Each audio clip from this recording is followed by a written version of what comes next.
I'm sure you know it's important to clean your CPAP machine and accessories, but it's really important. In order for this system to both function well and be kept free from germs and bacteria, we strongly recommend you clean your CPAP system on a daily basis. I know, sounds more labor intensive than it is. Trust us though, the process is fairly quick and easy, and it can make a big difference in keeping you healthy. So I'm gonna walk you through how best to clean each part of your system. And for more tips on how to care for and choose the right accessories, be sure to subscribe to our YouTube channel. All right, the first step here is to gather your supplies. And for this, you'll need some mild soap. This should be unscented and ideally a soap that is not made for moisturizing your skin. Next, you'll need some warm drinking water, a container for soaking your hose like a tub or a large bucket. You'll need a clean, smooth towel, and if your machine has a humidifier, you'll also need some white vinegar. Now, you'll notice that what we're using to clean our machine is pretty no frills, and that is by design. You're going to see a lot of other CPAP cleaning materials on the market that are more complicated. For instance, you might see some CPAP cleaning machines that use ozone or ultraviolet light to sanitize CPAP equipment. These sound good in theory, but the FDA warns against using these cleaning devices due to potential health and safety risks. Ozone cleaners, for example, release gases that have been linked to respiratory infections. And UV light has been linked to burns, eye damage, and even skin cancer. In fact, some brands have recalled their CPAP cleaners over safety concerns. But even despite these recalls, you can still buy some of them. But really, using soap and warm water is incredibly effective. Keep it simple. All right, with that out of the way, let's get to cleaning. You'll need to start by disassembling your CPAP machine. Make sure the device isn't plugged into a wall outlet. And if your machine has an integrated battery, be sure to remove that also. Start by rinsing with mild soap and warm water.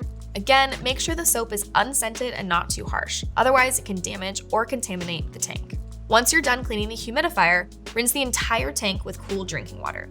Place the tank on a clean, smooth towel to air dry.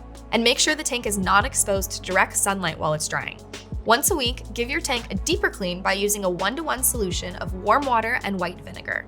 Fill the tank with this solution, then leave it to soak for about 15 minutes. Pour out the solution and allow the tank to air dry on a clean towel.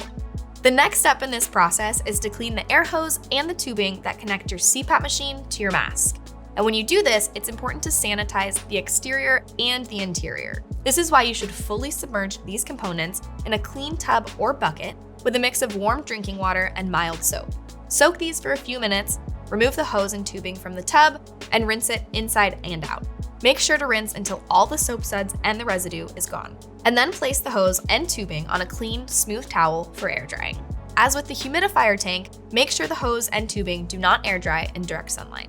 One important note to highlight here: if your air hose is heated, it probably contains some electrical components. And in that case, it's going to require some more intensive cleaning. We recommend checking the product manual for any special cleaning and care instructions. Okay, let's talk about cleaning your mask. To start this process, you'll need to disassemble the mask completely. Separate the headgear, frame, and the cushions. Clean each part of your mask with the same mixture of warm water and mild soap. Pay special attention to the cushions and the headgear and really scrub those. These are two areas that come into contact with your skin and your hair, and they tend to really build up oil. This oil can attract microbes and cause the headgear and cushions to deteriorate more quickly, so make sure to remove any traces of oils from these parts. Rinse all the soap off the cushions, headgear, and frame, then set them on a clean towel to air dry. Make sure you don't reassemble the mask until each piece is completely dry. Now, keep in mind the cushion size depends on which type of mask you use. For example, if you use a nasal or a nasal pillow mask, the cushions are relatively small and they're not going to require too much time to clean. If you use a full face mask like this one, cleaning the cushions is more time consuming. Once you have everything fully cleaned, don't forget to check your CPAP machine's filter. These should be replaced every 2 weeks. But if your machine has a reusable filter, make sure you wash it every 2 weeks with warm soapy water. And then make sure you fully replace it every 3 months. Now, one of the questions we often get here is whether you have to use your CPAP machine forever. And we get it. These aren't the most elegant systems, but they are the most effective.